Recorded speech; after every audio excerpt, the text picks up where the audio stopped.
একটা মজার বিষয় শেয়ার করি আপনাদের সাথে। আমি বিটরুট, এটা তো সবাই চিনেন, এটা একটা সুপার ফুড। সালাদ করে খাওয়া যায়, অনেকে সবজি ভাজি, বা আমি রুহানি আসমান কাঁচা খেতে চাই না, আমি কাঁচা খাই। আর এর জন্য কুচি করে বেসন দিয়ে পকোড়া করে আসমানদের খাওয়াই। এটা অনেক ভালো।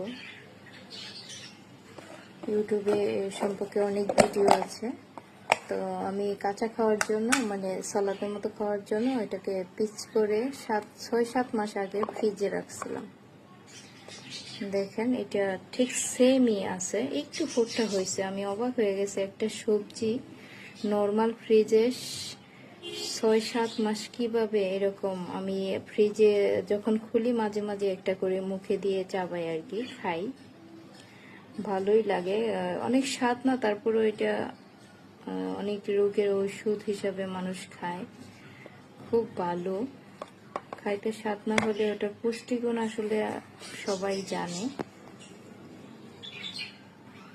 আমি আসলে অবাক হয়েছি কিভাবে নর্মাল ফ্রিজে এটা 6-7 মাস প্লাসও হতে পারে, কমও হতে পারে, একটা আইডিয়া বললাম। বিসমিল্লাহির রহমানির রহিম। দেখেন এটা একটু নষ্ট হয় না, মূলার মতো লাগে আর কি। কাঁচা মূলা খাইলে যেমন একটা ওই রকম। তবে এরকম নর্মাল ফ্রিজে রেখে এতদিন খাওয়া যাবে আমি চিন্তা বাহিরে ছিল। এরকম রেখে দিলেও অনেকদিন থাকে দেখছি। তারপরে কাইটা সুইলা পিচ করে রাখছে যে যখন তখন যাতে খাওয়া যায়। এতদিন বড় বক্সে ছিল, খাওয়ার পরে অল্প হয়েছে, এই কারণে ছোট একটা বক্সে আমি রেখে দিছি, যে মনে করছি ভালো থাকবে না। তো এখনো ভালো আছে মাশাআল্লাহ, আশ্চর্য ব্যাপার। এটা তাহলে আপনার নর্মাল ফ্রিজে অনেকদিন রেখে খাওয়া যায়।